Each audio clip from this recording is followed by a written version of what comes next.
오늘은 이런 고민을 다뤄보려고 합니다. 왜 소비자들은 우리 브랜드 철학에 관심이 없을까? 현실은 냉정합니다. 대부분의 소비자는 제품 기능과 가격만 봅니다. 우리 브랜드 철학이나 사명에는 잘 시선을 주지 않죠. 그래서 대표님들은 답답합니다. 브랜드 철학은 사실 의미가 없는 거 아닌가? 그런데 방법이 있습니다. 소비자가 스스로 우리 브랜드의 철학을 궁금해하고 찾아보게 만드는 방법이요. 결론부터 말씀드리면 사람들이 인식하지 못하는 공포를 심어주는 겁니다. 인간은 늘 예측을 하면서 살아가게 됩니다.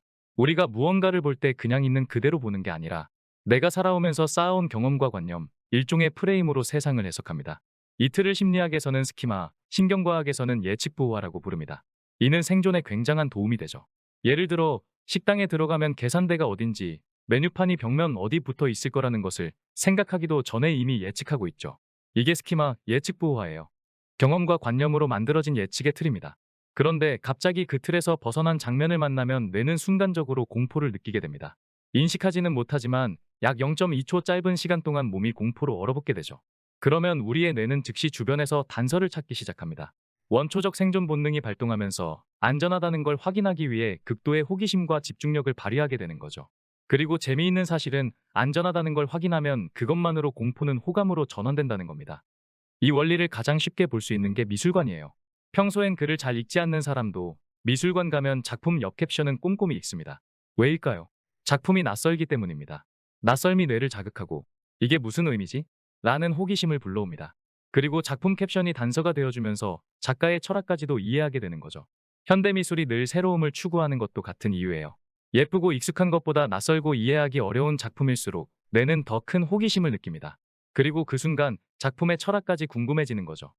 젠틀몬스터 브랜드 광고도 같은 방식입니다. 안경 대신 거대한 로봇이 출연합니다. 사람들은 당황하고 곧 궁금해집니다. 그러다 광고의 마지막에 로고라는 단서가 보이면서 안심합니다. 아, 이 브랜드는 안경을 넘어서 자신들의 세계관을 이렇게 보여주는구나. 소비자가 브랜드 철학을 궁금해하고 알게 되고 호감으로 전환되는 거죠. 또한 소비자는 자신이 직접 찾아본 정보에 대해 더 높은 가치를 부여하는 경향이 있습니다. 그렇다면 우리 브랜드에서 구체적으로 어떻게 활용할 수 있을까요? 앞서 말씀드린 대로 사람들이 우리 브랜드 철학에 관심 갖게 하기 위한 가장 강력하고 효과적인 방법은 공포를 주는 것입니다.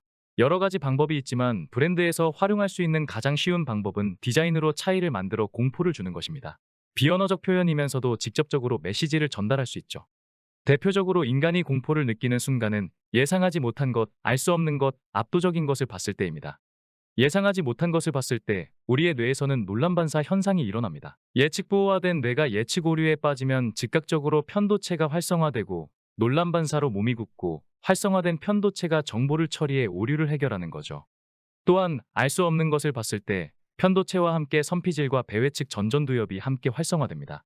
여기서 선피질이 내부 감각을 담당하기 때문에 불확실한 상황에서 심장이 빨라지고 불안감을 느끼게 됩니다. 그러면 불확실성을 제거하기 위해 편도체가 과활성화되는 거죠.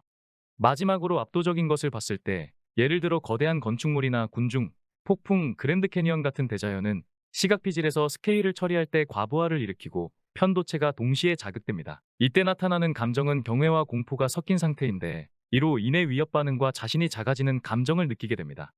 내용이 조금 어렵게 느껴지신다면 사람에 대입해 보세요. 압도적인 면모를 가지고 있거나 무슨 생각을 하는지 속을 알 수 없거나 자신만의 뚜렷한 성격, 가치관, 개성을 가진 사람이 사람들과 어울리며 안전을 확인시켜주면 쉽게 호감을 사고 인기가 많을 확률이 높습니다. 이는 공포에서 안전 확인으로, 안전 확인에서 호감으로 전환되는 메커니즘이 사람과 사람, 사람과 브랜드 간의 관계에서 동일하게 적용되기 때문입니다. 공포를 주는 디자인은 브랜드만 아니라 인류 역사상 꾸준히 써먹어 왔습니다. 교회를 보세요. 천장은 끝도 없이 높고 내부에 들어서면 신비한 빛이 쏟아집니다. 사람은 본능적으로 작아지고 압도당하며 공포를 느낍니다. 위험과 압도의 디자인입니다. 히틀러 집회도 마찬가지입니다. 거대한 상징과 깃발, 수만 명의 군중. 새롭고 압도적인 장면이 본능적 공포를 자극했고 그게 결과적으로 집단적 열광으로 바뀌었죠. 그래서 브랜드도 이 세 가지를 디자인으로 녹여내야 합니다. 예상하지 못한 디자인, 알 수 없는 디자인, 압도적인 디자인. 이러한 디자인들이 사람들에게 공포를 주고 호기심을 일으키며 호감으로 연결해줍니다. 그래서 단순히 예쁜 디자인이 아니라 뇌를 건드리는 디자인이 필요한 겁니다. 그럼 작은 브랜드는 뭘 해야 할까요? 솔직히 압도적인 디자인은 대기업의 무기입니다. 대형 매장, 어마어마한 광고비, 수천 명 모이는 이벤트. 작은 브랜드가 그걸 흉내낼 수는 없죠. 하지만 예상치 못한 것과 알 수 없는 것은 누구나 쓸 수 있습니다. 그리고 이게 호기심을 자극하는 장치이면서 동시에 차별화 전략이 됩니다. 예상치 못한 디자인의 패키지. 깊게 생각해야 이해되는 SNS 포스트. 매장 입구에 뜬금없이 배치된 커다란 조형물. 이게 작은 브랜드가 쓸 수 있는 무기예요. 큰 브랜드는 안정적이고 익숙한 길을 택하지만 작은 브랜드는 다릅니다. 패턴을 파괴하면 낯섦과 의외성을 무기로 소비자 뇌리에 남을 수 있습니다. 이건 작아서 못하는 것이 아니라 오히려 작아서 할 수 있는 것입니다. 오늘 영상이 도움이 되셨다면 구독, 좋아요, 알림 설정 부탁드립니다. 꾸준히 유익한 영상으로 찾아뵙겠습니다.